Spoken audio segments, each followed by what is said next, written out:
إن الحمد لله نحمده ونستعينه ونستغفره ونعوذ بالله من شرور أنفسنا ومن سيئات أعمالنا من يهده الله فلا مضل له ومن يضلل فلا هادي له وأشهد أن لا إله إلا الله وحده لا شريك له وأشهد أن محمدا عبده ورسوله يا أيها الذين آمنوا اتقوا الله حق تقاته ولا تموتن إلا وأنتم مسلمون يا أيها الناس اتقوا ربكم الذي خلقكم من نفس واحدة وخلق منها زوجها وبث منهما رجالا كثيرا ونساء واتقوا الله الذي تساءلون به والأرحام إن الله كان عليكم رقيبا يا أيها الذين آمنوا اتقوا الله وقولوا قولا سديدا يصلح لكم أعمالكم ويغفر لكم ذنوبكم ومن يطع الله ورسوله فقد فاز فوزا عظيما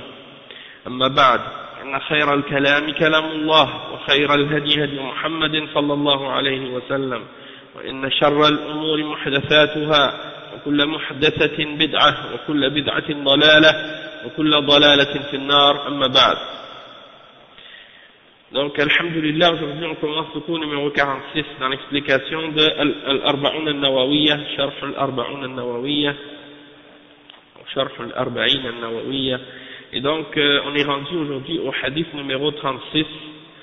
Hein, on a presque terminé le livre. Donc, le hadith d'aujourd'hui, c'est selon Abi Hurayra, عن أبي هريرة رضي الله عنه قال قال رسول الله صلى الله عليه وسلم من نفس عن مؤمن كربة من كرب الدنيا نفس الله عنه كربة من كرب من كرب يوم القيامة ومن يسر على معسر يسر الله عليه في الدنيا والآخرة ومن ستر مسلما ستره الله في الدنيا والآخرة والله في عون العبد ما كان العبد في عون أخيه ومن سلك طريقا يلتمس فيه علما سهل الله له به طريقا إلى الجنة وما اجتمع قوم في بيت من بيوت الله يتلون كتاب الله ويتدارسونه بينهم إلا نزلت عليهم السكينة وغشيتهم الرحمة وحفتهم الملائكة وذكرهم الله في من عنده ومن بطأ به عمله لم يسرع به نسبه رواه مسلم بهذا اللفظ. Donc ça c'est un hadith qui est rapporté selon Abi Hurayra radiyallahu anhu. Il dit que le messager d'Allah sallallahu alayhi wa sallam a dit: celui qui facilite pour un musulman un des malheurs parmi les malheurs de cette dunya, une difficulté parmi les malheurs de cette dunya, Allah subhanahu wa ta'ala va lui faciliter ou l'épargner d'un grand malheur au jour parmi les malheurs du jour de la résurrection. Donc tu fais ça à un mu'min, Allah subhanahu wa ta'ala il va te le faire au jour de la résurrection. Ensuite le prophète sallallahu alayhi wa sallam il dit: et quiconque facilite à quelqu'un qui est en difficulté, Allah subhanahu wa ta'ala va lui faciliter dans la dunya et dans l'au-delà. Donc quelqu'un que tu connais qui a une difficulté, tu l'aides, Allah subhanahu wa ta'ala il va te faciliter dans cette dunya et dans l'akhirah. Ensuite il dit, le prophète sallallahu alayhi wa sallam, et quiconque couvre un musulman, hein, il le couvre quand il l'a trouvé en train de commettre un péché, hein, et bien Allah subhanahu wa ta'ala va le couvrir dans la dunya et dans l'akhirah. Ensuite le prophète sallallahu alayhi wa sallam il dit: et Allah subhanahu wa ta'ala continue à aider son serviteur tant que le serviteur aide son frère. Et ensuite le prophète sallallahu alayhi wa sallam il dit: quiconque marche sur un chemin dans lequel il recherche de la science, Allah subhanahu wa ta'ala va lui faciliter une voie vers le paradis. Ensuite le prophète sallallahu alayhi wa sallam dit: et il n'y a personne qui se réunit dans une des maisons parmi les maisons d'Allah pour réciter le livre d'Allah et pour l'étudier entre eux, excepté que ils sont la sakina, c'est-à-dire la paix, la tranquillité descend sur eux, ils sont recouverts de la miséricorde, ils sont entourés par les anges, et Allah subhanahu wa ta'ala les mentionne auprès de ceux qui sont auprès de lui, ou auprès de ceux qui sont avec lui, parmi les anges. Et quiconque a été là à faire les actes, alors ses liens de parenté ou son origine ou son nasab, c'est-à-dire sa lignée, son origine, sa généalogie, ne pourra rien faire pour lui, ne pourra pas précipiter pour lui quoi que ce soit de bien. Et ça c'est un hadith qui est rapporté par Muslim, puis on va expliquer chaque phrase de ce hadith, une par une. Donc le Cheikh Al-Fawzan il explique maintenant ce hadith en détail. Il dit هذا الحديث كأنه مقابل للحديث الذي قبله. الحديث الذي قبله نهى عن الخصال الذميمة وهذا أمر بالخصال الحميدة فلذلك جعله المصنف بعده وهذا من فقهه رحمه الله. يعني بعد أن تتصف بالصفات المذكورة في الحديث الذي قبله الواجب عليك أن تتصف بهذه الصفات الحميدة بدل أن تتصف بالصفات المذكورة في الحديث الذي قبله الواجب عليك أن تتصف بهذه الصفات الحميدة.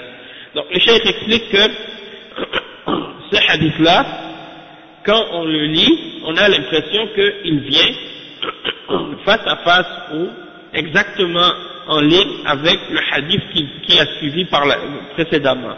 Le hadith qu'on a lu dans les deux derniers cours, c'est un hadith dans lequel il y a la mention de certaines caractéristiques blâmables, certaines caractéristiques dans un être humain qui sont mauvaises.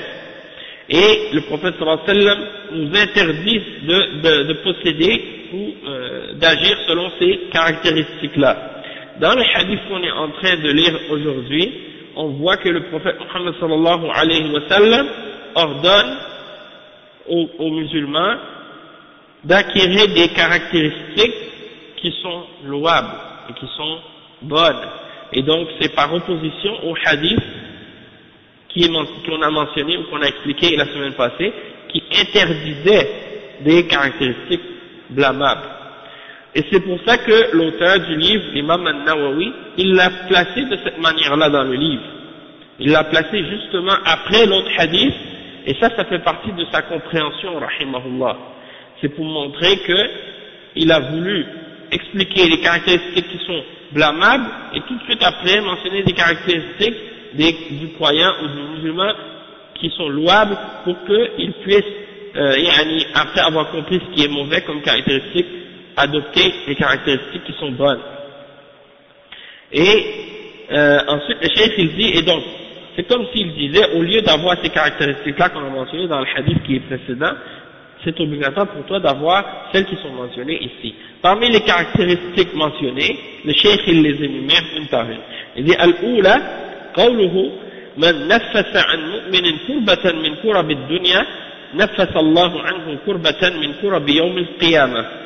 تنفيس الكربة عن أخيك، تنفيس الكربة عن أخيك إذا وقع أخوك في كربة من مال أو غيره فإنك تنفس عنه.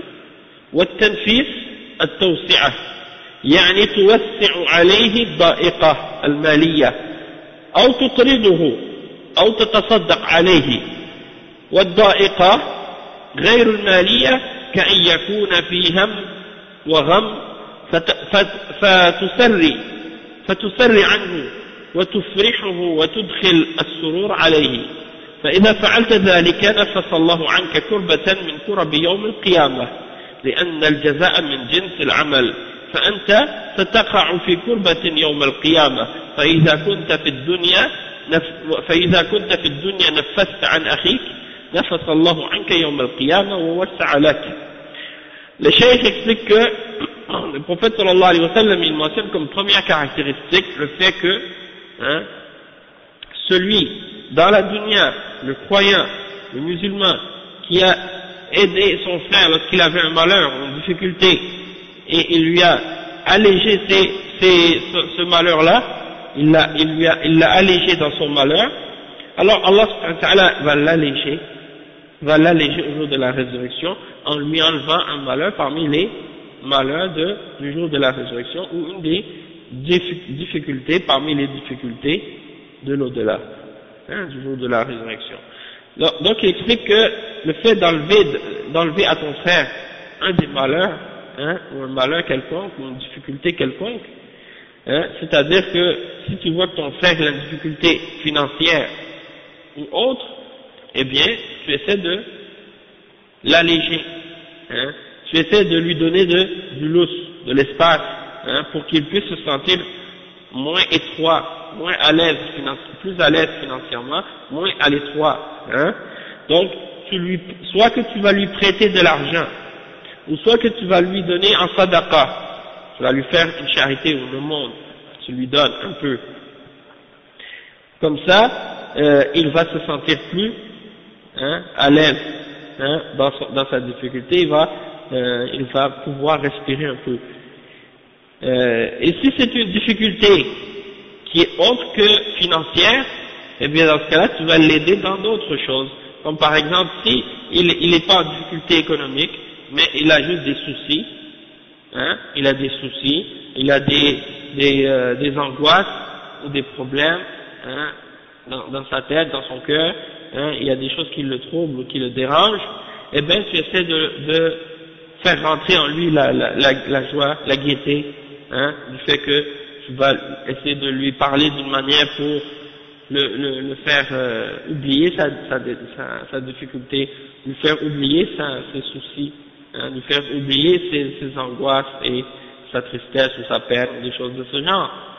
Et donc, lorsque tu fais ça à un musulman, à un croyant dans cette dunya, tu lui facilites une des difficultés de cette dunya, eh bien, Allah subhanahu wa ta'ala, au jour de la résurrection, il va t'enlever une des difficultés et un des malheurs qui arrivent au jour de la résurrection.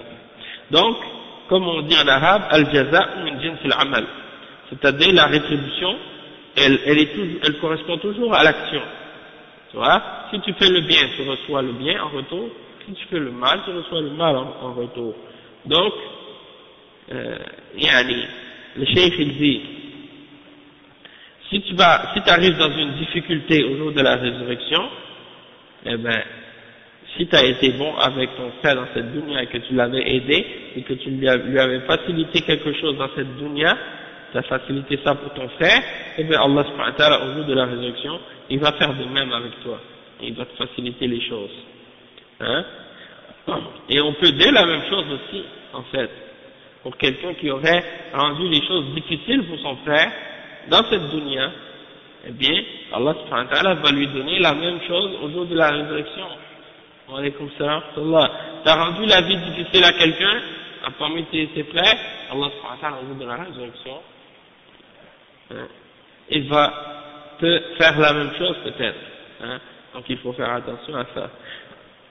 قوله ومن يسر على معسر يسر الله عليه في الدنيا والآخرة وكذلك المعسر الذي عليه دين ولا يستطيع سداده فإن كان الدين لك فإنك إما أن تنظره إلى وقت آخر وإما أن تسقط عنه الدين قال تعالى وإن كان ذو عسرة فنذرة إلى ميسرة وأن تصدقوا خير لكم فإما أن تنظره إلى أجل آخر بدون أن تزيد عليه وإما أن تسقط عنه الدين وهذا أحسن وهو من التيسير على المعسر هذا إذا كان الدين لك أما إذا كان الدين لغيرك فمن التيسير عليه أن تساعده بما يسدد دينه أو يخففه عنه. Le cheikh il dit, et ensuite le prophète Mohammed sallallahu alayhi wa sallam il mentionne comme caractéristique que celui qui facilite à son frère qui est en difficulté, Allah subhanahu wa ta'ala va lui faciliter dans cette dunya et dans l'au-delà. Donc, le cheikh explique, si tu vois ton frère qui est en difficulté, dans le sens qu'il a une dette, et il n'est pas capable de la payer sa dette, alors, si la dette, elle est envers toi, c'est-à-dire qu'il te doit de l'argent, soit tu vas lui donner un autre délai, jusqu'à ce qu'il soit capable de le payer, parce que au délai prévu, il n'a pas pu te payer, donc tu lui donnes un autre délai, tu lui prolonges son terme, pour qu'il soit un peu plus à l'aise. Hein. Tu lui avais donné par exemple 3 mois pour payer, arrivé à 3 mois, tu vas avoir pour chercher ton argent, il ne peut pas payer. Il dit, je suis vraiment dans la difficulté, là je ne peux pas te payer en ce moment, j'ai pas d'argent. Eh ben, dans ce cas-là, tu dis, ok, après, il n'y a pas de problème. Je te donne encore 3 mois, prends ton temps pour me payer, il n'y a pas de problème. Quand tu as l'argent, tu me le redonnes. Ou bien, tu lui enlèves complètement la dette. Tu lui dis, et après, t'en fais pas, je te donne l'argent. T'es pas obligé de me le remettre, c'est un cadeau de ma part. Hein? Je te le donne, ça d'accord, c'est correct. Tu ne me dois plus rien. Ça, c'est une autre possibilité, qu'est-ce que tu peux faire. Et Allah subhanahu wa ta'ala dit justement dans Surat al-Baqarah, le verset 280, Allah subhanahu wa ta'ala il dit, et si la personne à qui tu as prêté de l'argent est en difficulté, alors laisse-lui un délai jusqu'à ce qu'il soit à l'aise. Hein? فَنَذِرَةٌ إِلَى مَيْسَرَةٍ, yani jusqu'à ce qu'il ait de la facilité pour payer. Tu lui laisses un délai. وَأَنْ تَصَدَّقُوا خَيْرٌ لَكُمْ, mais de donner en sadaqa c'est mieux encore. Donc c'est comme si Allah subhanahu wa ta'ala était en train de dire, laisse-lui un délai, mais si tu lui donnes le sadaqa pour qu'il te doit rien, qu'il te doit plus rien après, c'est encore mieux. Hein? Donc, ça c'est l'attitude du mu'min, comment il facilite pour son frère. Hein? Donc le cheikh il dit soit tu lui donnes un autre délai, ou bien, tu lui donnes un autre délai sans lui rajouter à la somme ou au montant qu'il te doit, contrairement à ce que font des gens qui ont peu de foi, qui acceptent le riba, ou bien des kuffars aussi, comme les juifs, les chrétiens et les autres qui travaillent avec du riba, qui prêtent de l'argent avec riba et qui n'ont pas de gêne et qui n'ont pas de honte. Hein? Le pire, qu'est-ce qu'ils font? Ils prêtent de l'argent aux gens avec riba. Et puis après, quand la personne a de la difficulté et que le délai arrive pour payer, au lieu de leur dire, ah vous êtes en difficulté, on va vous donner un autre délai pour quand vous allez être capable de payer, non, ils augmentent le montant et en plus, ils augmentent parfois même le taux d'intérêt pour que la personne s'augmente et endette encore plus et qu'il s'endette encore plus. Hein? Au lieu de lui faciliter, il lui rend l'affaire plus difficile encore. Hein? Donc ça c'est l'injustice. L'injustice de ces gens-là, comment ils mangent l'argent des gens et sans gêne.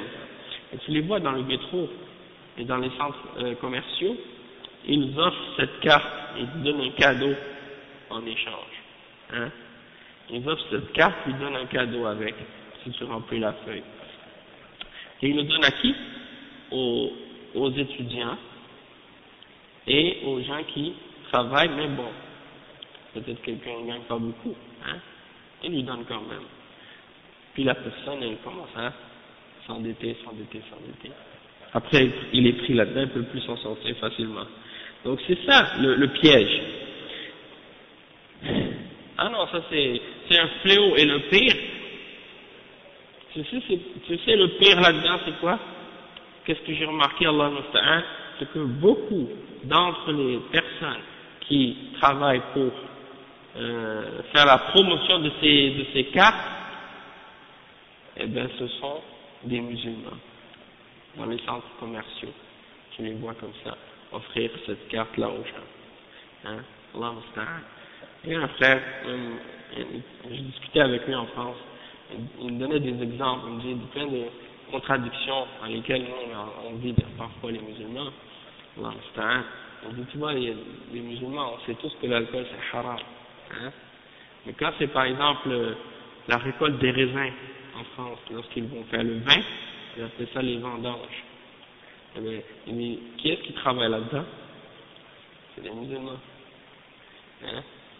La récolte du tabac dans certains pays, les musulmans.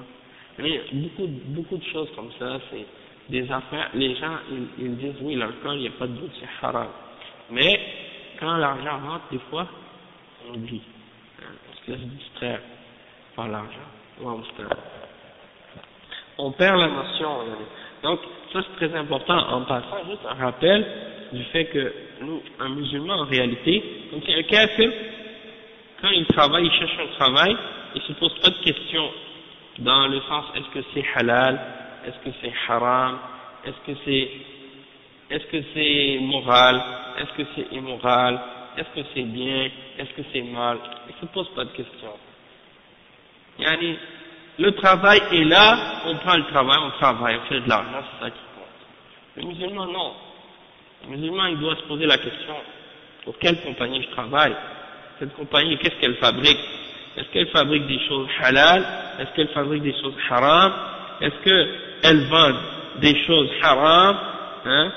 Est-ce que je suis pas en train de collaborer avec des gens qui désobéissent à Allah et qui encouragent à désobéir à Allah subhanahu wa ta'ala? Hein? Donc tout ça c'est important de le prendre en considération, surtout à notre époque. Et à cause du fait que on a pris ces choses-là à la légère, eh bien maintenant le mal et le péché il s'est introduit, même dans les pays musulmans. Il y a un frère dernièrement qui m'a appelé d'un pays musulman, il vit dans un pays musulman. Il m'a appelé, il me dit dans mon pays, il y a des supermarchés et ils vendent de l'alcool. Donc il m'a dit, est-ce qu'on doit acheter dans ces supermarchés-là ou bien on doit aller dans un autre supermarché? Hein? Parce qu'il y en a qui vont des fois acheter de la nourriture. C'est des supermarchés grande surface. Donc les gens ils vont là-bas pour acheter toutes sortes de marchandises, toutes sortes de nourriture, pas pour acheter de l'alcool. Mais il y en a qui vont pour acheter de l'alcool. Donc ça crée une fitna, ça crée un chauffeur. Les gens ils savent pas, est-ce qu'on a le droit d'y aller ou non, hein? Surtout dans un pays musulman. Et ben c'est ça, donc on me parlait de ça, je dis ça, j'ai dit en principe, si tous les musulmans ils disaient bon, ce commerce, c'est un commerce de musulmans dans un pays musulman et ils vendent de l'alcool, on va contacter le responsable de ce commerce, on va lui écrire, ou bien on va lui parler pour lui dire que ce qu'il fait c'est haram, pour lui rappeler que c'est haram de faire ça. S'il arrête, tant mieux, s'il n'arrête pas, c'est tant pis pour lui. On a fait notre devoir, on lui a ordonné le bien, on lui a interdit le mal, on lui a fait la nasiha, hein, on lui rappelle le bien. Ensuite maintenant, s'il y a d'autres supermarchés où il n'y a pas d'alcool, c'est mieux d'aller là-bas que d'aller dans celui-là, hein, parce que tu l'encourages si tu vas acheter chez lui. Maintenant si tu lui expliques, tu lui dis écoute, soit vous cessez de vendre de l'alcool ou bien on ne vient plus chez vous, et que les musulmans adoptent cette attitude-là, par la suite, et quand il va voir que les gens ne viennent plus chez lui, il va enlever l'alcool de son magasin. Hein? Donc ça c'est un exemple. Donc en ce qui concerne la dette, comme on disait, on rajoute pas de la dette à la personne parce qu'il n'a pas payé à temps. Sinon c'est le riba. Et le riba, c'est les prêts sur les intérêts sur les prêts qu'on fait, que ce soit les prêts bancaires ou les autres prêts. Hein? Et donc tout ça c'est des choses haram. Donc soit tu lui donnes un autre délai et tu lui rajoutes pas de rien à payer de plus, ou bien tu lui enlèves complètement sa dette. Et ça c'est meilleur encore. Et ça fait partie de faciliter les choses pour quelqu'un qui est en difficulté. Hein? Ça c'est lorsqu'il a une dette envers toi. Mais s'il a une dette envers quelqu'un d'autre, et bien dans ce cas-là, tu lui facilites en l'aidant à payer cette dette envers cette personne, ou bien en lui diminuant. ta dette. C'est-à-dire, tu lui donnes l'argent pour qu'il la paye au complet, comme ça il lui reste plus rien à payer de dette, ou bien, eh ben, tu lui donnes une partie de la dette. Et qu'est-ce qui est bien des fois, qu'est-ce que tu peux faire? Au lieu de lui donner l'argent pour qu'il paye sa dette à cette personne, si tu sais à qui il doit de l'argent, et tu connais le montant, tu vas le voir toi-même, et puis tu lui donnes l'argent. Tu lui dis, ça y est, j'ai payé, la dette que tu devais à un tel, c'est réglé, tu ne dois plus rien. Hein? Comme ça, c'est réglé déjà, il ne doit plus rien. Hein?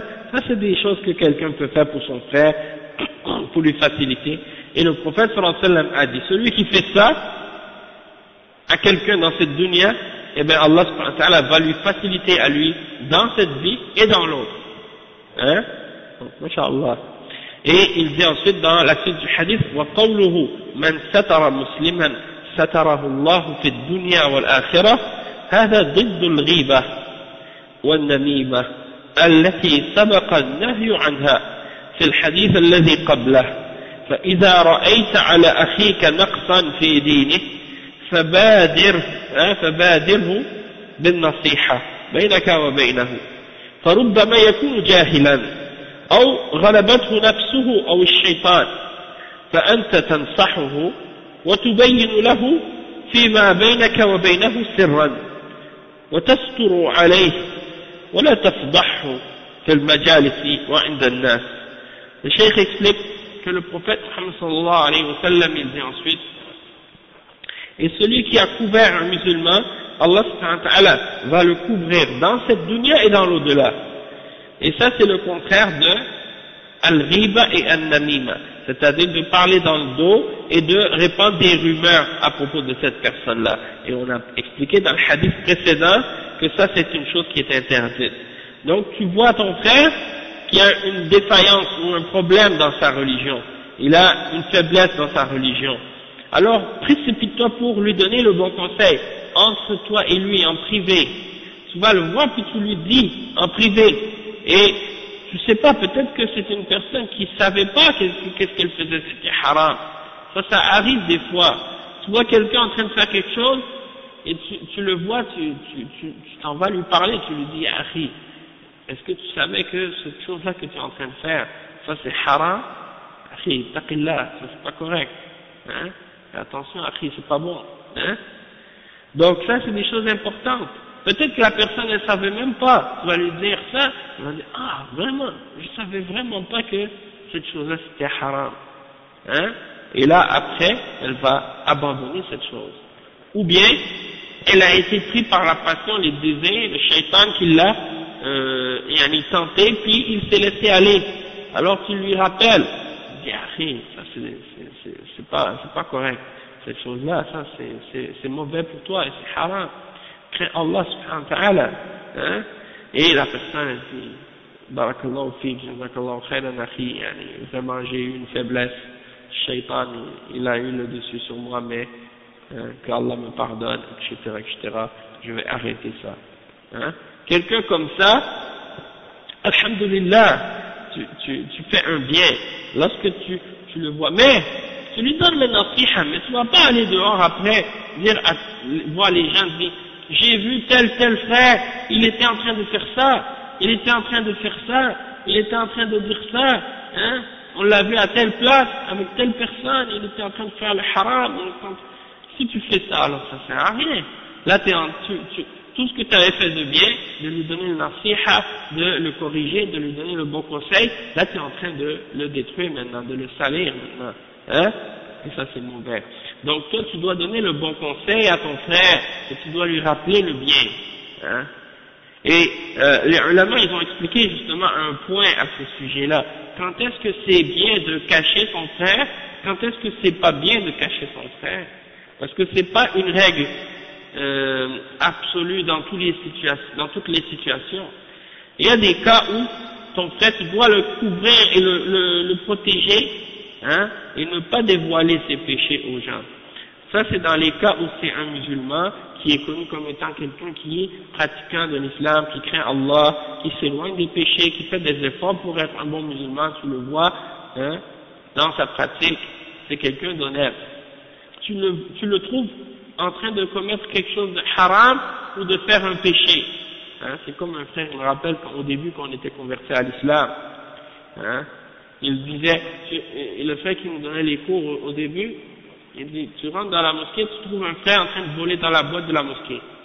Il n'y a personne, juste toi et lui. Là, tu l'as jamais vu faire des choses comme ça. Tu le vois, tu lui parles, tu lui dis, Taqillah, qu'est-ce que tu fais? Tu vois l'argent de la mosquée, haram. Hein, c'est grave ce que tu fais. Crains Allah. Là, il dit, c'est vrai, astaghfirullah, yani, j'ai fait ça, je m'excuse, yani, c'est quelque chose de mal, yani, je me repens à Allah, et puis, je ne peux plus jamais faire ça. Tu vois que c'est quelqu'un qui a des remords, qui est gêné, qui est mal à l'aise et tout. Hein? Celui-là, tu le couvres. Peut-être même aussi tu lui donnes de l'argent. Tiens, tu dis, Akhi, au lieu de prendre à la mosquée, tiens, prends ça, moi je te donne. Et en plus, tu lui dis, si tu as besoin de quoi que ce soit, tu viens me demander, moi je vais t'aider. Hein? Des frères comme ça. Mais sinon, si c'est quelqu'un, tu le vois en train de faire ça, et puis, quand tu l'attrapes, tu le vois, tu dis, Akhi, qu'est-ce que tu fais? Tu dis, mêle-toi de tes affaires, je fais ce que je veux. Hein? Et puis après, il dit, je le prends si je veux. Il dit, Akhi, c'est haram, qu'est-ce que tu fais? Il dit, ouais, et puis, hein, tu vas m'empêcher? Hein? Donc, celui-là, c'est pas la même chose. Celui-là, tu le dénonces. Tu vas voir les responsables de la mosquée, tu vas leur dire, lui, je l'ai vu en train de prendre. Surtout si tu l'as vu plusieurs fois faire ça. Si tu l'as vu 2 fois, 3 fois, 4 fois, à chaque fois tu lui dis, il le refait encore, là tu dois faire en sorte que les gens soient avertis. Hein? C'est pas la même chose. Ou bien, les ulama ont mentionné, ou bien quelqu'un qui fait son péché public, qui montre ça à tout le monde et qui n'est pas gêné. Il n'a pas de gêne ou de mal, de remords ou quoi que ce soit de ça. Pour lui, c'est pas grave. Et sans celui-là, oui, tu peux parler de lui, tu peux mettre en garde les gens par rapport à ce qu'il fait pour que les gens soient avertis. Hein? Et pour que les gens prennent une leçon de lui. Hein? Pour que les gens sachent que lui, c'est quelqu'un de mauvais et qu'ils ne vont pas commencer à imiter son comportement. Donc, dans des cas comme ça, oui.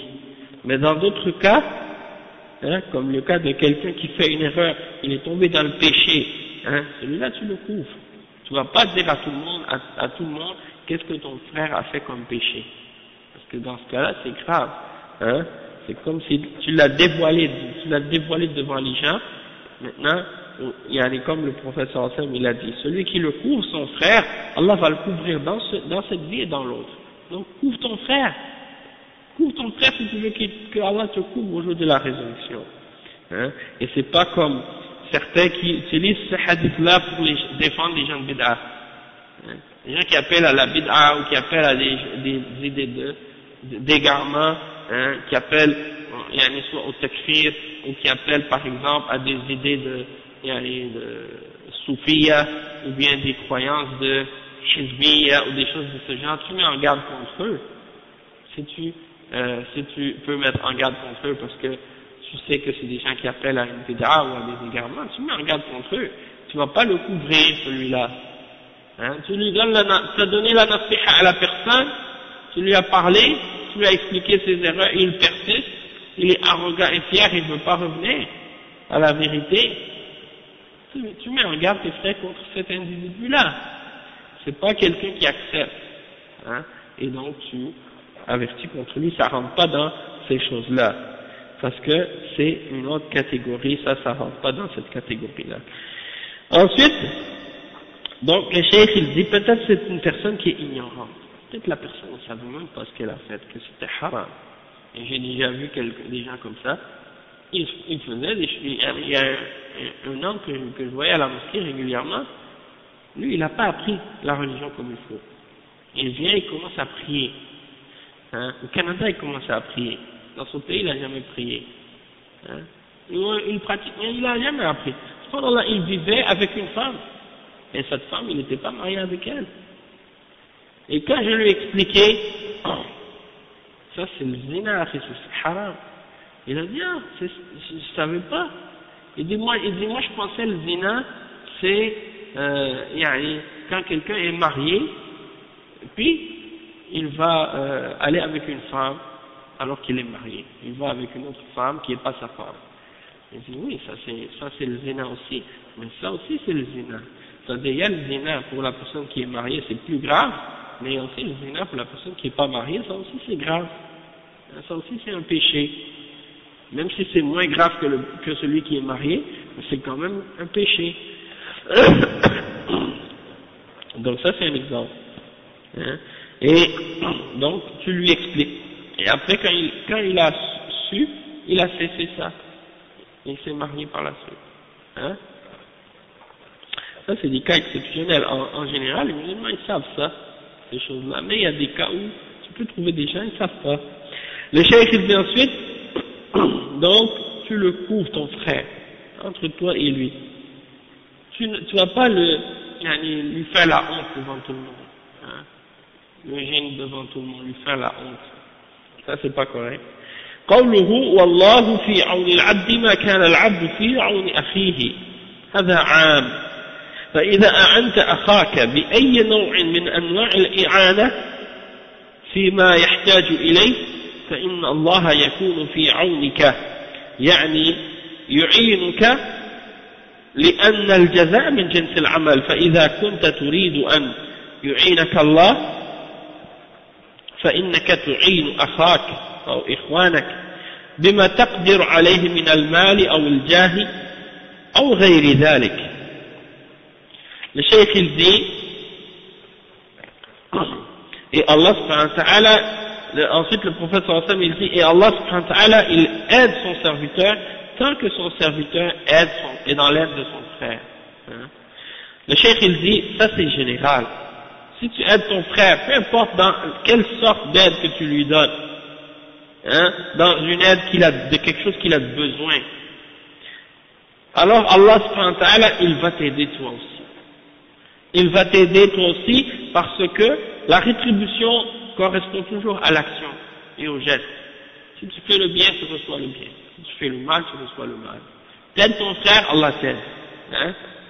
Donc, si tu veux qu'Allah t'aide, alors aide tes frères, selon ce que tu peux, avec ton argent, avec ton niveau, ton statut, ou bien d'autres choses que tu peux avoir, avec ta science, avec ton temps, avec, par exemple, t'as des choses que tu sais faire, hein, tu peux les aider par ces choses-là, aide-les. Hein, t'es bon en informatique, tu connais bien les ordinateurs, aide tes frères, hein, des choses comme ça. Hein.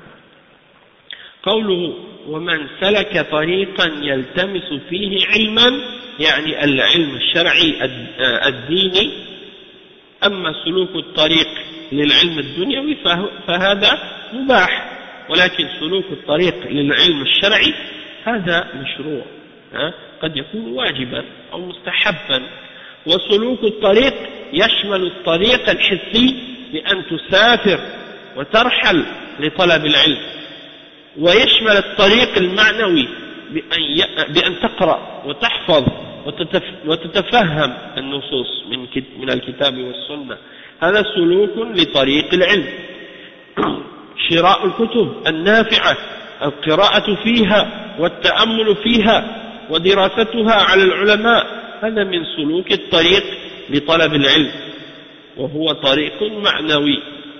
الشيخ الدين ensuite et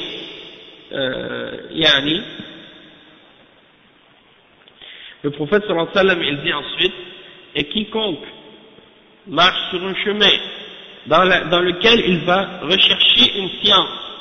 Le Cheikh Al-Fawzan il dit, ici on parle de la science de la sharia, la science religieuse. Hein?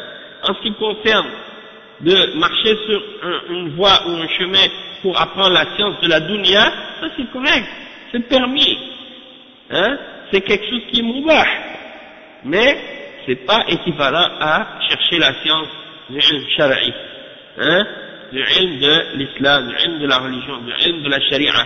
Ça c'est quelque chose qui est ordonné et légiféré par Allah, soit que c'est obligatoire ou recommandé par la sharia d'apprendre la science de l'islam. contrairement à la science de la dunya. C'est bien d'apprendre des choses de la dunya et d'étudier les maths, la physique, la chimie, la science ou d'autres sciences de la dunya, mais c'est pas équivalent et c'est pas comparable à la science de la religion et la science de la charia. La science de la charia, elle est supérieure et au-dessus de toute autre science. Et les ulama de la charia sont au-dessus de toute autre science et de toute autre compréhension. Contrairement à ceux aujourd'hui qui appellent à dire, qui appellent les musulmans à comprendre que ceux qui ont la compréhension de la société et des sciences sociales, eh ben, ils essaient de faire croire aux musulmans que ces sciences-là sont plus importantes que les sciences de la charia. Et ça, on l'entend dans leur discours. Même s'ils ne le disent pas explicitement qu'ils mettent les sciences de la dunya au-dessus de la science de la religion, ou qu'ils mettent les gens qui se spécialisent dans ces sciences-là comme étant supérieurs aux ulama de l'islam, mais dans leur attitude et dans leur comportement, on le remarque. Hein. Quand ils parlent par exemple des sciences de la dunya, ils disent il y a des sciences qui sont très spécifiques, très compliquées. Les ulama ne peuvent pas comprendre ces sciences-là. Les ulama de l'islam ne peuvent pas comprendre ces choses-là, comme la médecine, hein, comme la médecine par exemple, pour faire une chirurgie au cerveau, des trucs comme ça. C'est très précis, c'est très compliqué. La science est très compliquée. Dans ces choses-là, les savants de l'islam, ils comprennent rien là-dedans. Tu les entends parler comme ça, des ulama. Hein? Et ça, c'est sûr que de connaître la médecine ou de ces choses-là, c'est des choses bien. Mais est-ce que tu peux comparer ça et mettre ça à équivalence avec la religion d'Allah subhanahu wa ta'ala et la foi et la science qui t'amène vers le bien et qui te montre la distinction entre le bien et le mal et qui te guide vers le paradis et qui te protège de l'égarement et qui te protège du kufr et du shirk et de la bid'a et de dalal et qui te fait rentrer au paradis et qui te protège de l'enfer, cette science-là, c'est cette science-là qui te guide au paradis et pas d'autres sciences. Il n'y a pas d'autres sciences qui te mènent au paradis. C'est vrai que peut-être le alim, le savant, pour faire une fatwa dans un domaine spécifique comme la médecine ou autre, hein, il va avoir besoin de se référer peut-être à quelqu'un qui a des expériences ou qui a des connaissances dans ces domaines-là. Mais le savant, lui, c'est lui qui détient la connaissance de la charia. Donc, même si le savant, il a besoin de ce médecin-là ou des autres qui sont spécialisés dans des sciences de la dunya comme l'économie ou autres, pour bien comprendre ces domaines-là, les gens qui sont spécialisés dans ces autres domaines ne peuvent rien faire ou dire sans le savant de l'islam. C'est-à-dire, toi, tu as beau connaître l'économie moderne, actuelle, mondiale, de A à Z, et la médecine de A à Z, ou n'importe quel autre domaine, mais est-ce que tu peux faire une fatwa dans ces domaines-là? Jamais, parce que tu ne connais pas la charia. Et ceux qui connaissent la charia, c'est seulement les ulama de l'islam. Donc, même si tu prétends que tu as cette science et que ça c'est important, c'est rien à côté de la charia. La charia, c'est la base. Hein?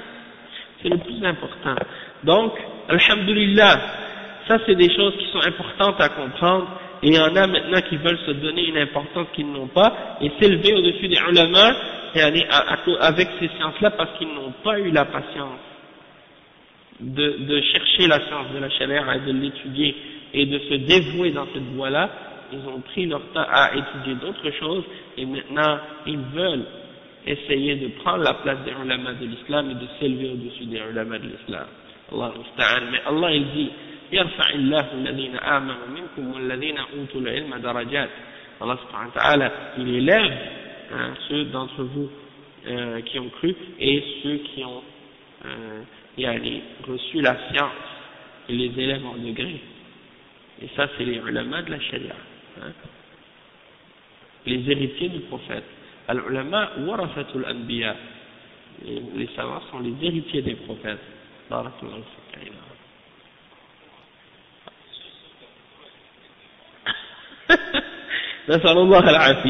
Donc c'est pour ça, ces gens-là soi-disant là, ils veulent montrer tout par la science, même convaincre les musulmans par la science.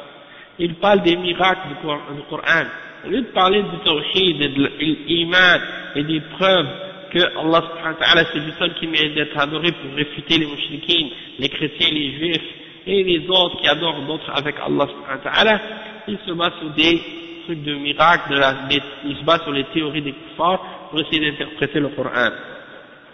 Donc ça c'est grave, hein. Et les Sahaba ils ont cru au Coran, et les gens qui sont venus après ils ont cru au Coran, ils n'ont jamais étudié des trucs de science pour savoir est-ce que c'est vrai ou non.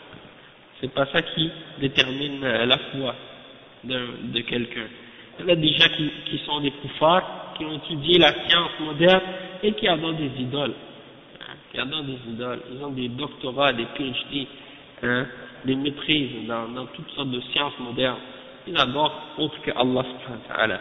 Ça ne veut pas dire que quelqu'un il connaît la science, qu'il est protégé de l'égarement. C'est pour ça que je dis la science qui est mentionnée dans ce hadith, c'est la science de la charia, comme le cheikh il le mentionne dans le sharh lui-même. Wa alaykum salam wa rahmatullah. Non, effectivement. Non, c'est sûr, parce qu'Allah subhanahu wa ta'ala lui a donné les miracles pour guérir les gens. Donc, Isa alayhi salam, ça c'est des miracles qu'Allah subhanahu wa ta'ala lui a permis de faire, de guérir des gens. Et le prophète Muhammad sallallahu alayhi wa sallam aussi, et d'autres prophètes aussi, ils ont eu ces miracles-là. Donc, le cheikh ensuite il dit, donc, quand le prophète sallallahu alayhi wa sallam il nous dit de suivre un chemin, de marcher sur un chemin dans lequel on va acquérir de la science, de l'islam et de la religion, il dit, soit on parle d'un chemin réel, dans le sens que tu vas voyager, tu vas quitter l'endroit où tu vis, et tu vas aller dans un autre pays, une autre ville, un endroit où il y a des ulama, pour que tu puisses étudier avec eux la religion, et que tu apprennes, donc ça c'est une signification du chemin en question, et ça peut également comprendre le chemin symbolique, ou bien disons le chemin abstrait, dans le sens que c'est une manière d'acquérir la science, c'est-à-dire par la lecture, par la mémorisation, dans le fait d'essayer de comprendre les textes du Coran et de la Sunna. Donc ça c'est une autre manière également de chercher de la science. C'est-à-dire que des fois, tu vas voyager pour aller étudier avec des ulama, des fois, tu ne peux pas voyager, donc qu'est-ce que tu fais?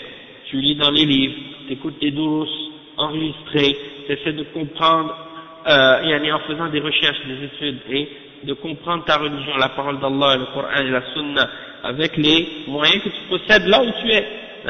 Et ça aussi, ça fait partie de chercher, de prendre un chemin pour acquérir de la science. Et soit le cheikh dit tu achètes des livres bénéfiques, tu lis dedans, tu réfléchis à ces livres-là, tu médites sur leur sens, tu les étudies avec les ulama. Donc tout ça, ça fait partie de prendre un chemin pour acquérir de la science, pour chercher de la science. Et c'est une voie qui est abstraite. C'est pas la voie concrète de partir toi-même avec ta personne pour aller étudier. Il dit ensuite, قال سهل الله له به طريقا إلى الجنة لأن العلم الشرعي هو الذي يبين الطريق للجنة فالعمل الصالح وترك العمل السيء طريق إلى الجنة ولن تسلك طريق الجنة إلا بالعلم الشرعي الذي تعرف به المشروع من غيره فقد تجتهد في عبادة أو في شيء وهو طريقك إلى النار لأنه ليس طريقا مشروعا ولا يؤديك إلى الجنة وإنما يؤديك إلى النار كالبدع والمحدثات والخرافات ولو اجتهدت الليل والنهار فأنت تسير إلى النار أما الطريق الذي يؤدي إلى الجنة فهو ما جاء به الرسول صلى الله عليه وسلم. Donc le cheikh il dit, et ensuite le prophète sallallahu alayhi wa sallam a dit, donc celui qui prend un chemin, qui marche sur un chemin dans lequel il va acquérir ou chercher de la science, Allah subhanahu wa ta'ala va lui faciliter par cette voie-là une voie vers le paradis, un moyen d'aller au paradis. va lui faciliter. Tu vas aller au paradis, cherche la science de la religion. Et le cheikh il dit, le ilm shar'i, la religion de la sharia, de la religion, hein, c'est la voie qui te clarifie comment faire pour aller au paradis. Hein, c'est-à-dire les bonnes œuvres, de faire des bonnes œuvres et d'abandonner les mauvaises, c'est ça le chemin vers le paradis. Et si tu n'as pas cherché la science, tu ne peux pas savoir qu'est-ce qui est bon et qu'est-ce qui est mauvais, c'est impossible. Hein, même si tu te bases sur ta raison, ton intelligence ou ta logique, hein, subhanallah, comme t'entends ces gens-là, ces prêcheurs maintenant, qui disent aux gens, il faut se baser sur notre intelligence. Ils disent, les savants, ils connaissent les textes, mais ils n'ont pas l'intelligence du contexte. A'udhu billahi minash shaitanir rajim. A'udhu billahi minash shaitanir rajim. Comment ils insultent les ulama, qu'ils essaient de prétendre qu'ils n'ont pas de compréhension. Ils font juste lire les versets, lire les hadiths, puis ils savent pas qu'est-ce que ça veut dire, ils savent pas comment l'appliquer. Tandis que eux, ces gens-là qui ont soi-disant étudié la philosophie, qui ont étudié d'autres domaines de la dunya, supposément eux qui ont étudié la psychologie et les autres domaines de la science humaine des kuffars, eux ils connaissent mieux ces choses-là que les ulama de l'islam. Allahul musta'an. Et donc tu te demandes, tu dis, mais subhanallah, si eux ils n'ont pas compris, vous avez compris mieux qu'eux, hein? Et moi je me suis dit à moi-même, quand je l'ai écouté parler, je me dis, subhanallah, comme c'est élevé, les ulama de l'islam, ils ont compris les textes, et ils n'ont pas compris le contexte. Ça veut dire quoi? Ça veut dire vous avez appris le contexte. Vous connaissez bien le contexte de la société, mais vous ne connaissez pas le texte. Alors qu'est-ce que vous faites? Vous ne pouvez rien faire, parce que vous ne connaissez pas le din, vous ne connaissez pas la religion. Et l'ijtihad, hein, pour être capable d'extraire des textes, des verdicts et des compréhensions qui vont vous aider à appliquer ces textes-là selon le contexte. Qui est capable de faire ça? C'est les ulama, c'est les mujtahidin, c'est des gens qui ont du ilm, c'est pas des juhal qui ont étudié en médecine ou en psychologie ou en philosophie ou dans d'autres domaines de la dunya. Donc c'est comme ça qu'ils veulent tromper les gens, hein, faire en sorte qu'on laisse de côté les ulama de l'islam et qu'on les écoute plus, puis qu'on se réfère à ces politiciens, hein, à ces soi-disant philosophes ou je sais pas quoi, qui pensent qu'ils ont de la science alors qu'ils savent rien. Donc, la voie qui te mène au paradis, c'est la voie de la charia, et c'est l'ilm de la charia. Hein. Ils disent, non, ils comprennent pas qu'est-ce qui se passe dans le monde, donc ils rendent tout halal, ils rendent tout haram, ils se moquent de ça. Hein. Ils font que parler de halal et de haram. Pourquoi tu ridiculises cette question de halal et de haram? Allah nous a révélé cette religion-là pour qu'on sache qu'est-ce qui est halal et qu'est-ce qui est haram, pour qu'on puisse s'écarter du haram et faire qu'est-ce qui est bon pour nous. Et ça c'est une rahma, c'est une miséricorde d'Allah. Si tu savais pas ce qui était haram, tu allais être comme un animal. Hein? Comment tu prétends que ça c'est quelque chose de pas important ou de moins important dans la religion, subhanallah. Hein? Donc c'est la façon dont ils parlent des fois. Ils ne réalisent peut-être même pas le mal qu'ils sont en train de faire. Le cheikh il dit, hein, voilà, donc il dit,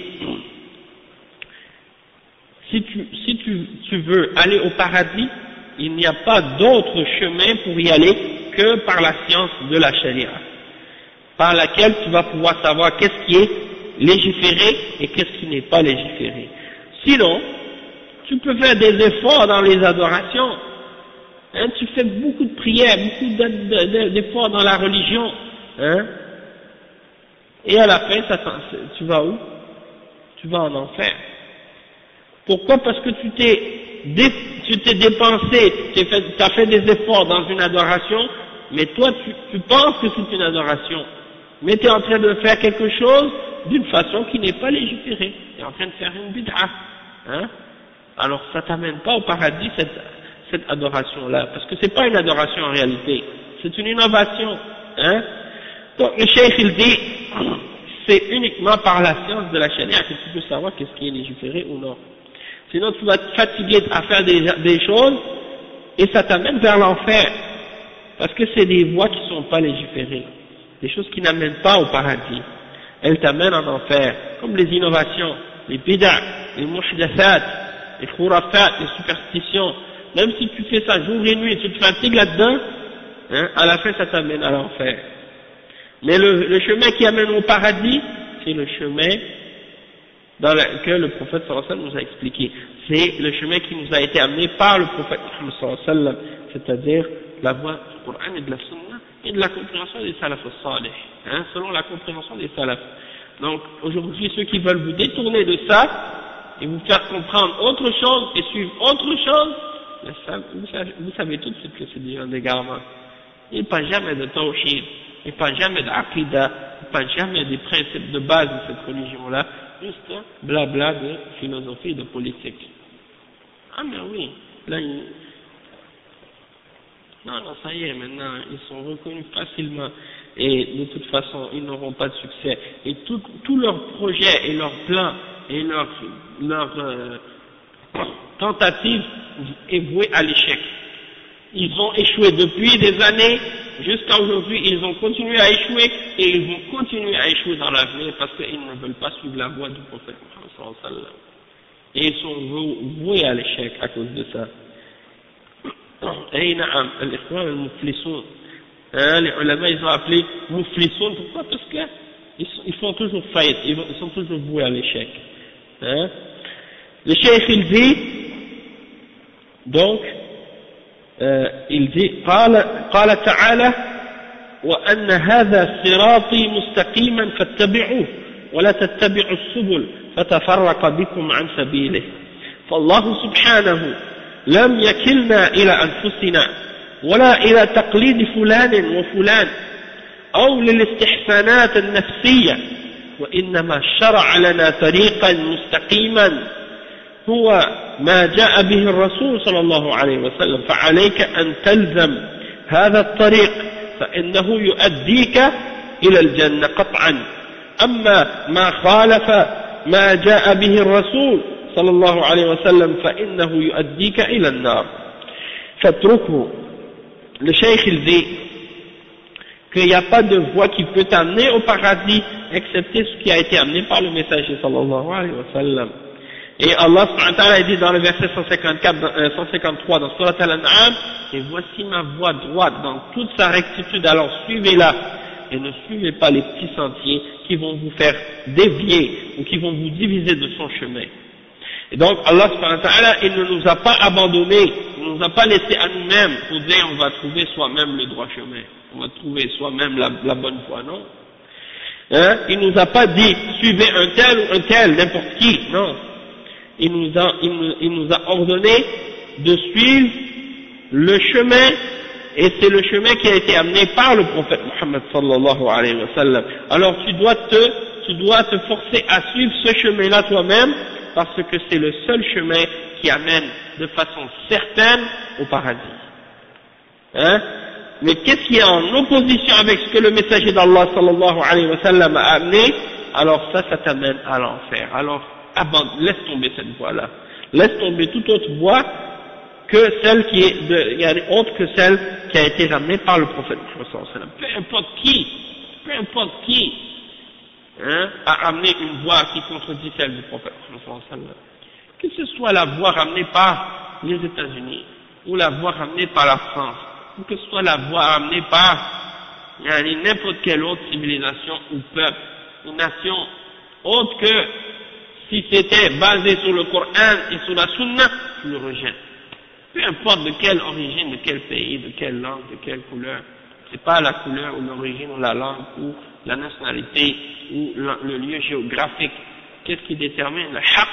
C'est si c'est dans le Coran, si c'est dans la Sunna, c'est ça qui est la vérité, c'est ça que tu dois suivre. Peu importe qui est-ce qui te contredit. Peu importe qui est-ce qui te contredit. Donc, tu vas pas te baser sur les goûts et les compréhensions ou les idées d'un tel ou d'un tel. Non. Tu te bases sur le Coran et sur la Sunna. Et à notre époque, beaucoup de gens ne comprennent pas ça. Ils disent, ouais, mais tout le monde suit le Coran et la Sunna. Non, pas tout le monde suit le Coran et la Sunna, justement. Parce qu'il y a un verset dans le Coran, et toi tu fais le contraire de ce verset-là. il y a un hadith dans la sunna, toi tu fais le contraire de ce hadith.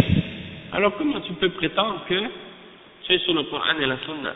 Non seulement ça, ce verset dans le Coran et ce hadith dans la sunna, les salafs ils l'ont compris de cette façon. Et ils ont tous été d'accord sur cette compréhension-là. Et de génération en génération, les gens ont suivi cette voie. Toi tu ramènes quelque chose de nouveau aujourd'hui, et tu prétends que c'est ça, la voie à suivre. Sur quoi tu te bases? D'où est-ce que tu ramènes ces choses-là? Hein? De ta propre intelligence, de ta propre compréhension? Mais est-ce que tu as une certitude que cette voie amène au paradis?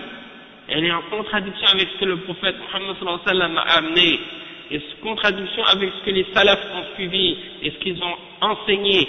Alors comment tu peux être certain? La seule voie pour laquelle tu peux être certain que ça t'amène au paradis, c'est la voie qui a été ramenée par le prophète Muhammad sallallahu alayhi wa sallam. C'est elle que tu dois suivre. Les autres abandonnent, laisse tomber. Le cheikh ensuite il dit قال صلى الله عليه وسلم وما اجتمع قوم في بيت من بيوت الله يتلون كتاب الله ويتدارسونه بينهم إلا نزلت عليهم السكينة وغشيتهم الرحمة وحفتهم الملائكة وذكرهم الله في من عنده.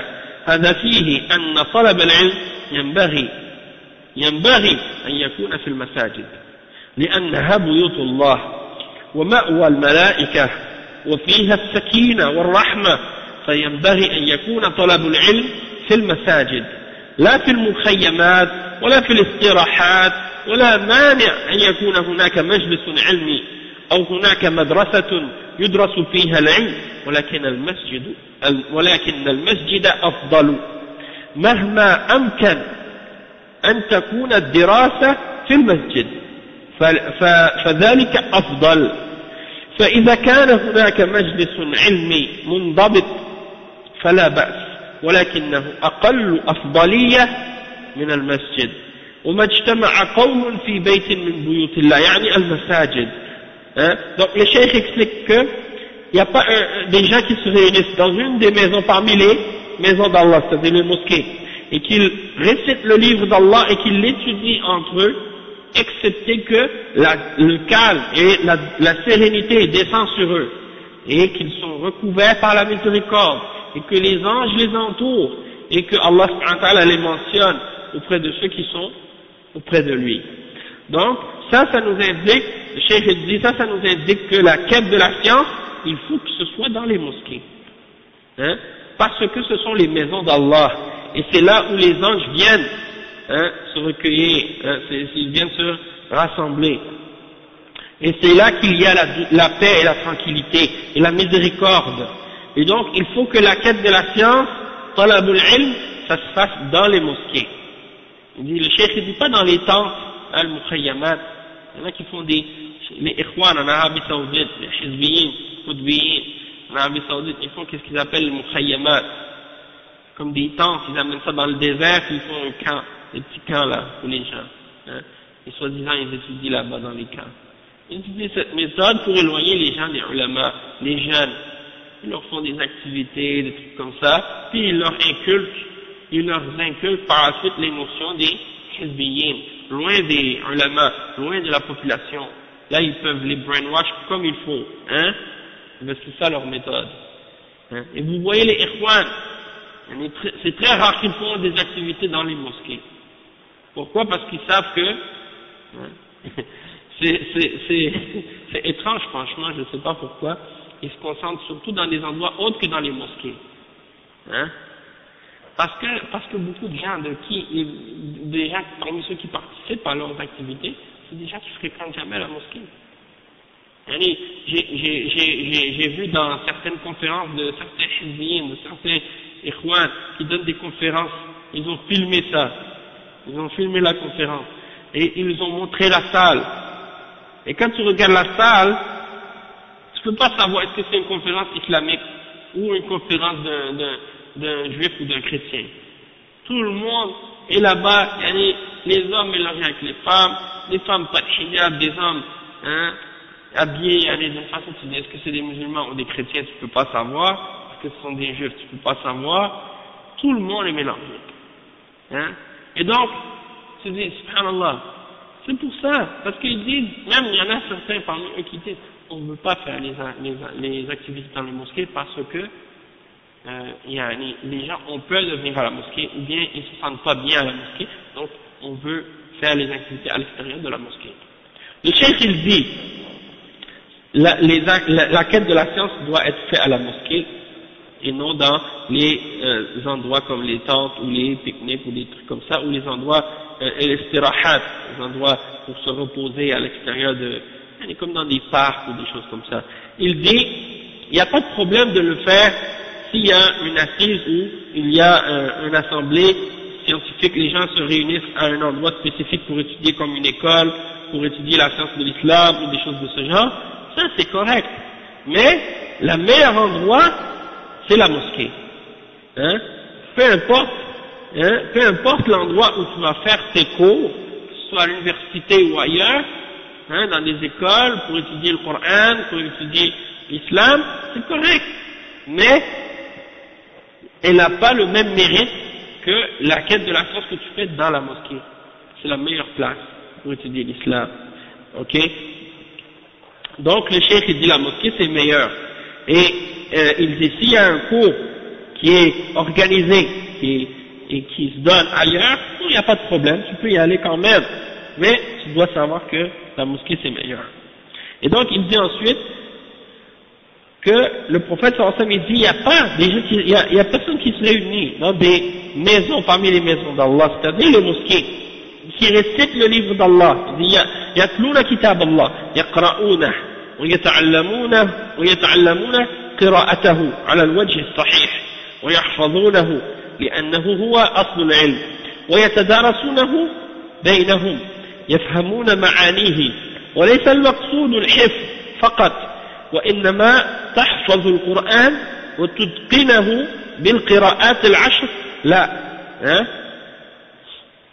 ليس المقصود بالحفظ فقط وأنك تحفظ القرآن وتتقنه بالقراءات العشر لا هذا وسيلة ولكن ليس هو المقصود هذا وسيلة وليس هو المقصود والمطلوب أنك تتفهم وتفقه معانيه وتعمل به أولا تقرأه ثانيا تفهمه ثالثا تعمل به. Le cheikh il dit donc il n'y a personne qui se réunit dans une des maisons parmi les maisons d'Allah et qui récite le livre d'Allah, c'est-à-dire ils le récitent, ils l'apprennent, ils le récitent d'une manière qui est correcte selon les règles, ils le mémorisent également. Pourquoi? Parce que c'est la base de la science. Le Coran c'est la base de la science. وَيَتَدَارَسُونَهُ فِيمَا بَيْنَهُم, c'est-à-dire ils l'étudient entre eux, ils se le font étudier ensemble, ils essaient de comprendre la signification de ce Coran. C'est pas juste le but de le mémoriser seulement, il y a des gens qui pensent que c'est ça le ilm, subhanallah. Il y a des c'est-à-dire c'est pas mauvais de mémoriser le Coran, alhamdulillah, c'est quelque chose d'important, c'est quelque chose de bien, al-hifz, la mémorisation. Mais c'est pas ça le ilm, c'est pas ça le ilm. C'est-à-dire le ilm c'est de comprendre cette révélation-là, de comprendre ce Coran, qu'est-ce que ça signifie les versets, d'avoir la compréhension des textes, du Coran et de la Sunna. C'est ça l'important. C'est pas juste de les mémoriser seulement. Il y en a qui les mémorisent avec les différentes récitations, les 10 qira'at, Warsh, Hafs et les autres. Eh ben c'est ça. Ils pensent que ça c'est l'ilm. Il y en a qui vont par exemple dans des écoles, ils se concentrent que sur le hifz. Et quand ils reviennent, ils vont diriger la prière dans le tarawih et des choses comme ça. C'est bien. Mais ils connaissent rien d'autre de l'islam. Ils n'ont pas de fiqh, ils n'ont pas de compréhension, ils n'ont pas de ilm. Ils connaissent rien dans l'aqidah, ils connaissent rien dans le tafsir, ils connaissent rien dans le fiqh, ils connaissent rien dans l'usul. Et ça c'est grave. L'ilm, l'amal, mais al-fiqh, la compréhension de ce ilm. Avoir le ilm c'est bon, mais la compréhension, c'est ça l'objectif. C'est ça qui est voulu par cette science, que tu la comprennes, que tu saches qu'est-ce que ça signifie. Donc, de comprendre les significations. Comme Allah subhanahu wa ta'ala, il parle des juifs, hein, des gens qui récitent, mais qui sont des gens qui comprennent pas qu'est-ce qu'ils disent. Hein. ومنهم أميون لا يعلمون الكتاب إلا أماني. Ils connaissent, il y en a parmi eux, il y en a des gens qui sont illettrés parmi les juifs, ils ne connaissent pas le livre excepté, ils font juste répéter les mots, mais ils ne savent pas ce que ça signifie. Hein? Ils n'ont aucune compréhension. Et Allah subhanahu wa ta'ala dit كَمَثَلِ الْحِمَارِ يَحْمِلُ أَسْفَارًا. C'est comme des ânes qui transportent des livres. Mais il peut transporter sur son dos les plus grands livres de science, hein, mais il ne peut pas en profiter, c'est un âne. Hein. Eh ben c'est comme ça, il y en a qui sont comme ça, malheureusement. Donc ça c'est la caractéristique des juifs. Il y en a malheureusement qui sont de cette façon-là. Donc le cheikh il dit, premièrement, qu'est-ce que tu dois faire? Tu dois comprendre les significations de ce Coran et l'appliquer, cette signification-là. Donc, premièrement, tu le lis. Deuxièmement, tu le comprends. Et troisièmement, tu l'appliques. Hein? Et donc, l'application de ce Coran, le cheikh dit, al-amalu bil-Qur'an huwa al-matlub, walakin hifzahu wa tajwidahu wa tafahum ma'anihi wa tafsirahu ala al-wajh as-sahih, هذه وسائل العمل بالقرآن الكريم. Le cheikh il dit, l'application du Coran, c'est ça ce qui est voulu, c'est ça l'objectif, c'est ça ce qu'on recherche. Mais, également, le cheikh il dit, c'est le fait par exemple, de le mémoriser, de le réciter avec le tajwid, connaître les règles de tajwid, et de le réciter avec une belle voix, une belle récitation, de chercher à comprendre les significations, le tafsir, de la façon correcte, etc., ça c'est des moyens qui nous amènent à l'appliquer ce Coran. C'est des wasa'il, des moyens pour arriver à l'appliquer. Ensuite le cheikh il dit إلا نزلت عليهم السكينة الهدوء والطمأنينة والراحة. Le cheikh il dit, ensuite le prophète sallallahu alayhi wa sallam il dit, excepté que lorsqu'ils se réunissent pour réciter le Coran et pour l'étudier entre eux dans les maisons d'Allah, Allah fait descendre sur eux as-sakina. Ça c'est la première chose parmi les 4 qui sont mentionnés dans le hadith par rapport à ceux qui se réunissent pour étudier la science. Comme ce qu'on est en train de faire ici, Inch'Allah. On espère qu'on ait une part de ça, de ce qui est mentionné dans ce hadith-là. On demande à Allah qu'il nous donne le tawfiq. Donc, il dit, excepté que Allah fait descendre sur eux as-sakina. As-sakina c'est quoi? C'est le calme, la tranquillité, la sérénité, le repos. Hein?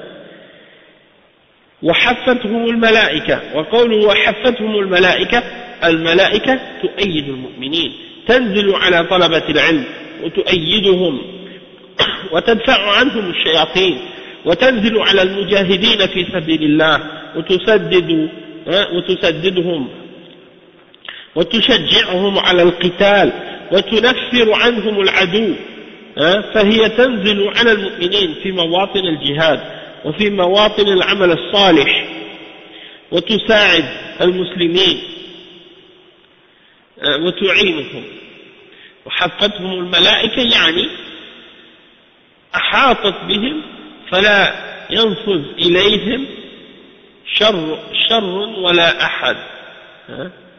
شر ولا أحد.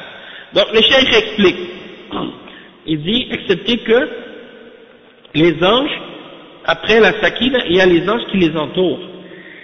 Les anges aident les croyants et ils descendent sur les gens qui cherchent la science pour les aider, pour les supporter et pour repousser d'eux les shayatins. Et donc ils descendent sur les gens qui cherchent la science et ils descendent également sur les gens qui font le djihad fi sabilillah et qui luttent dans le chemin d'Allah subhanahu wa ta'ala pour les renforcer, pour leur donner du courage dans le combat et pour faire fuir leurs ennemis. Donc ils descendent sur les croyants dans les moments de djihad ou dans les endroits où ils font des bonnes œuvres pour aider les musulmans à faire le bien hein, et pour les encourager. وحفتهم الملائكة يعني les anges, ils viennent et ils les entourent pour empêcher tout mal de les atteindre ou toute personne qui voudrait leur faire du mal. وذكرهم الله في من عنده أي في الملأ الأعلى فيذكرهم الله ذكر التشريف ويخبر بهم الملأ من الملائكة ويباهي بهم ملائكته فهذا يدل على فضل طلب العلم ووجوب إعطائه كثيرا من الوقت والعناية فمن كان يريد هذه المزية فليعطي من وقته ومن جهده لطلب العلم على أهل العلم وفي بيوت الله عز وجل ويعمر بيوت الله بطلب العلم. Le cheikh il dit حفتهم الملائكة, ensuite et Allah subhanahu wa ta'ala les mentionne auprès de ceux qui sont près de lui, il les mentionne aux anges, c'est-à-dire que dans les assemblées et dans les autres assemblées là où les anges se réunissent, Allah subhanahu wa ta'ala mentionne ces personnes-là qui se réunissent dans les mosquées pour se rappeler d'Allah et pour étudier la religion et le livre d'Allah. Allah subhanahu wa ta'ala les mentionne. Les mentionne pourquoi? Il les mentionne pour les faire honneur, pour les honorer, pour dire regardez un tel parmi mes serviteurs, regardez mes serviteurs qui sont en train de s'asseoir pour étudier leur religion, pour se rappeler de mon livre, ma parole, et donc Allah subhanahu wa ta'ala il est en train d'honorer ces gens-là, et il informe ceux qui sont auprès de lui parmi les anges, il leur montre ses serviteurs, il montre à ces anges, c'est ces individus-là qui se réunissent dans les mosquées, et il leur montre par fierté, pour leur montrer, regardez, mes serviteurs, qu'est-ce qu'ils font, regardez qu'est-ce qu'ils sont en train de mémoriser comme science, regardez comment ils sont en train d'essayer de faire des efforts pour acquérir cette connaissance de la religion. Et ça nous indique quoi? Ça nous indique le mérite de faire la quête de la science, et l'obligation de donner à la quête du savoir de l'islam une grande partie de notre temps et de notre occupation, de mettre beaucoup d'efforts et d'attention dans la quête de la science de l'islam, parce que c'est fondamental. Et aujourd'hui, malheureusement, et en particulier ici à Montréal, les gens sont loin de la science. Les gens ils font pas des efforts pour faire la quête de la science de l'islam. Ils font des efforts pour n'importe quelle autre chose futile de la dunya, mais pour la quête de la science de l'islam, ils font très peu d'efforts. Ils se laissent distraire par toutes sortes d'activités de la vie. Et donc, celui qui ne fait pas d'efforts, il n'aura pas de résultat, il n'a pas de science. Celui qui ne fait pas l'effort pour essayer d'étudier, pour essayer d'apprendre, pas juste quand on vient au dars, mais même aussi à l'extérieur, à la maison, ou quand on est seul, ou quand on est avec d'autres frères, d'essayer de mémoriser, d'essayer d'apprendre le Coran, d'essayer d'apprendre les hadiths, d'essayer de comprendre, de lire un livre, d'essayer de l'étudier, d'essayer d'augmenter la connaissance de la langue arabe, de prendre des cours d'arabe avec les frères, puis d'être assidu, puis d'être sérieux dans les cours de langue arabe, parce que souvent on commence un dars et puis les frères ils viennent 2-3 coups, après ils viennent plus, tu vois, et ils font pas d'efforts pour apprendre l'arabe. Si tu dis aux frères, pour travailler dans ce job, il faut parler anglais, il faut être bilingue. Si le frère il parle pas anglais, il va faire des efforts pour apprendre l'anglais. Et même si on lui demande, il faut que tu parles français, il va faire des efforts pour apprendre le français. Il y a des gens qui mettent leurs enfants dans des écoles, et ils sont pas francophones, ils les mettent dans les écoles francophones pour qu'ils apprennent le français, d'autres dans les écoles anglaises pour qu'ils apprennent l'anglais, et ils disent, ça c'est comme ça que mes enfants vont avoir un futur, une bonne avenir, ils vont avoir un bon travail parce qu'ils vont parler ces langues-là. Et bien la langue du Coran, elle n'a pas importance, elle n'est pas plus importante que ces autres langues, parmi les langues des koufars, qui ont colonisé les pays musulmans puis qui nous ont imposé cette langue-là par la force souvent, et que maintenant on est en train de la parler comme si c'était un honneur et une fierté. Allahu musta'an. Donc c'est ça le problème de beaucoup d'entre nous. on a mis nos priorités ailleurs que dans les choses qui sont vraiment prioritaires. Et on a mis l'importance sur des choses qui ne sont pas aussi importantes. Hein? Et donc c'est pour ça qu'on est égaré. Et maintenant, aujourd'hui, il y en a qui disent, mais c'est important d'apprendre ces choses-là, de connaître la science, de connaître des choses comme ça. Oui, c'est important, mais c'est pas important pour tout le monde. C'est important pour une partie des musulmans, pour une partie de la population, pour qu'ils connaissent ces choses-là, pour aider la Ummah. Mais eux, ils veulent en faire une obligation comme si c'est celle qui est la plus importante, et ils veulent s'élever au-dessus des autres à cause avec ces sciences-là, et rabaisser la science du Coran et de la Sunna, et mettre les ulama de l'islam en bas. Donc le cheikh il dit que la science de l'islam, il faut lui donner du temps, il faut lui donner beaucoup de notre attention, notre préoccupation, il faut se préoccuper de cette science-là, et le cheikh il dit, celui qui veut avoir ce privilège, cette particularité, alors qu'il donne du temps et qu'il fasse des efforts dans la quête de la science de l'islam, avec les savants de l'islam, dans les maisons d'Allah subhanahu wa ta'ala, et qu'il fréquente les maisons d'Allah subhanahu wa ta'ala en faisant la quête de la science. Maintenant, regardez maintenant à Montréal, combien de gens assistent au cours pour les durus qu'on donne. Ça c'est juste un exemple. Oui, les gens, où est-ce qu'ils sont? Dans d'autres choses. Maintenant, je veux dire, il y a le frère Mohammed qui donne des cours. C'est beau s'il y a 2 ou 3 frères qui restent. En grande partie, souvent, il y a presque personne qui reste. Tu vois, je me souviens à l'autre mosquée, tu vois quand par exemple le dars allait commencer, les gens ils viennent pour la prière de Maghreb, la mosquée est pleine. Quand la prière est finie, l'ancien imam il commençait son dars, Cheikh Ahmed, quand il commençait son dars, tout le monde se lève. On dirait ils ont peur, ils s'enfuient.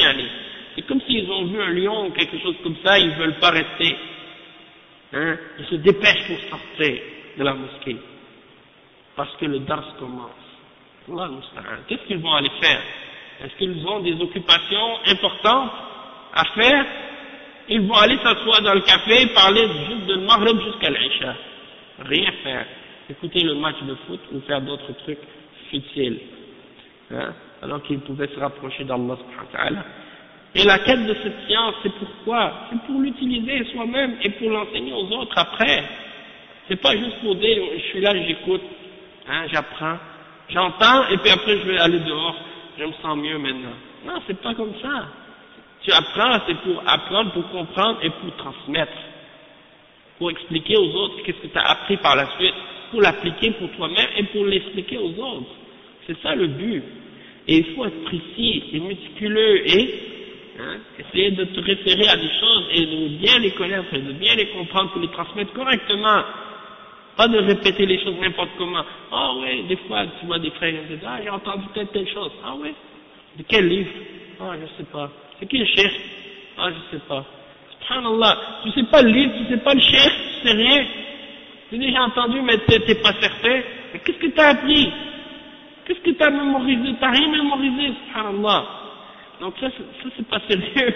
Franchement, des fois, je me dis ça, il y en a des fois, quand je vais en France, il y a beaucoup de jeunes qui sont très motivés, font beaucoup d'efforts, et puis il y a des séminaires, les frères, ils vont d'une ville à l'autre, il y en a qui se promènent partout, ils vont dans tous les séminaires, ils vont essayer de profiter d'acquérir un peu de science. Il y en a d'autres il y a des frères qui donnent des durus dans différentes mosquées, il y en a qui sont assidus, qui viennent régulièrement, qui assistent et qui apprennent. Alhamdulillah, ça c'est bien, mais il faut être persévérant. Quelqu'un qui n'est pas persévérant, il ne va rien acquérir dans cette science. Après le cheikh il dit, donc, tu dois faire des efforts. Après le cheikh il dit, قوله ومن بطأ به عمله لم يسرع به نسبه. العبرة بالعمل لا بالنسب. لو كنت من أشرف الناس من قريش من بني هاشم أشرف بني آدم لكنك لم توفق للعمل لم ينفعك النسب. فهذا أبو لهب في جهنم وهو عم الرسول صلى الله عليه وسلم وهذا بلال عبد حبشي وهو من سادات السابقين الأولين فالعبرة بالعمل لا بالنسب فمن اتكل على نسبه فإنه يقعد مع الخالفين ومن عمل صالحا صار مع المتقدمين فالعبرة بالعمل لا بالنسب. Le cheikh il dit, comme le prophète sallallahu alayhi wa sallam a dit, celui qui se base sur son nasab, il veut se baser sur ses origines, ses liens de parenté, et qui laisse tomber les actions, qui ne se dépêche pas à faire les actions, alors il dit ça n'a aucune importance. Le nasab, c'est pas ça l'important. Même si tu es parmi les plus nobles parmi les hommes, tu fais partie de Quraysh, tu es de la tribu de Hashim, tu es parmi les plus nobles parmi les fils d'Adam, mais tu n'as pas fait les œuvres, alors ça va te servir à rien. Et regardez Abu Lahab, il est dans l'enfer, c'est l'oncle du prophète Muhammad sallallahu alayhi wa sallam. Et regardez Bilal, c'est un esclave de l'Éthiopie, et il est parmi les chefs, les maîtres, parmi ceux qui ont précédé dans la foi dans l'islam. Donc, l'important c'est quoi? L'important c'est l'action, et non pas le lien de parenté ou l'origine que tu peux avoir.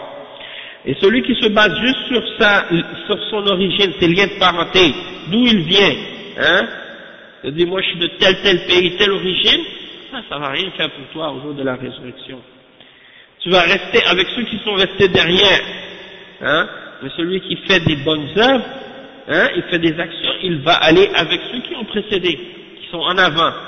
Donc l'important c'est l'action, et non pas les liens de parenté que tu peux avoir, et non pas qui est-ce qui était ton père ou ton grand-père. Tu dis mon grand-père il était un grand cheikh, mon grand-père c'était un grand imam dans la ville, très respecté, tout le monde l'aimait, mais toi t'es quoi?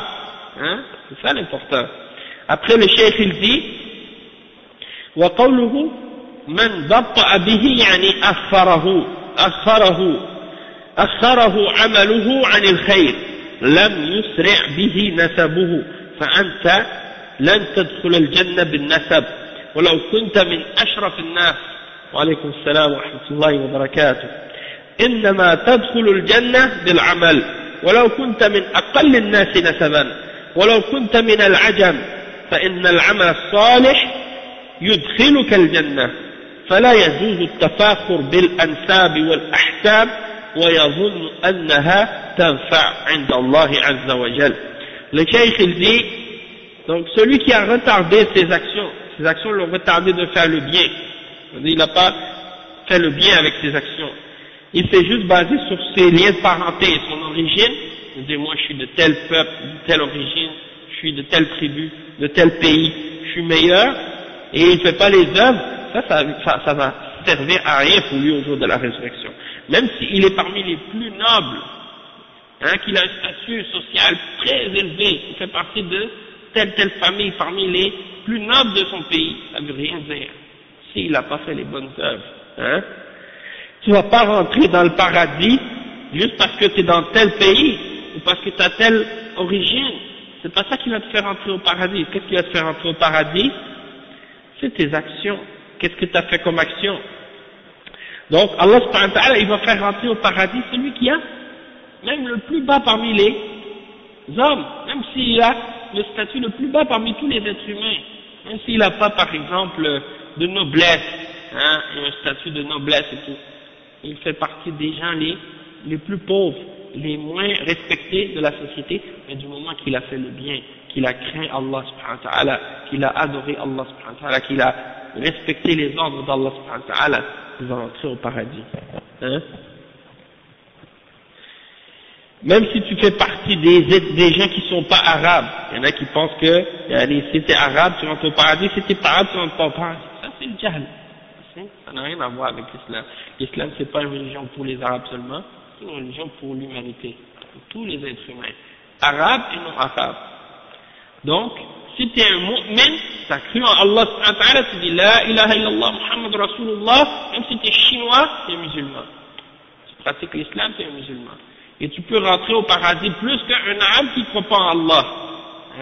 L'arabe qui ne croit pas en Allah, ou qui est chrétien, ou qui est juif, ou qui est communiste ou athée, ne rentre pas au paradis, même s'il est arabe. Hein? Même s'il peut lire le Coran du début jusqu'à la fin, par cœur, il n'a pas cru en l'islam, il ne rentre pas au paradis. Hein? Celui qui rentre au paradis, c'est le mu'min, même si c'est un nom arabe, un chinois, un grec, un italien, un français, un canadien, un québécois, un haïtien, peu importe. Il est mu'min, hein? C'est ça qui ouvre la porte pour le paradis. C'est les bonnes œuvres et l'iman ou l'amal salih, c'est ça qui te fait rentrer au paradis. Donc on n'a pas le droit de s'enfler de fierté par rapport à notre origine, de dire c'est ça qui est, nous on est de telle origine, hein, c'est pas ça qui va te sauver ou qui va te servir de quoi que ce soit au jour de la résurrection devant Allah subhanahu wa ta'ala. Donc ça, c'est des points importants qu'on a appris aujourd'hui dans ce hadith, et donc Inch'Allah, on demande à Allah subhanahu wa ta'ala de nous donner le tawfiq et de nous aider à appliquer les caractéristiques qui sont mentionnées dans ce hadith, hein, et d'être les meilleurs musulmans. سبحانك اللهم وبحمدك أشهد أن لا إله إلا أنت أستغفرك وأتوب إليك بارك الله فيكم وجزاكم الله خيرا والسلام عليكم ورحمة الله وبركاته.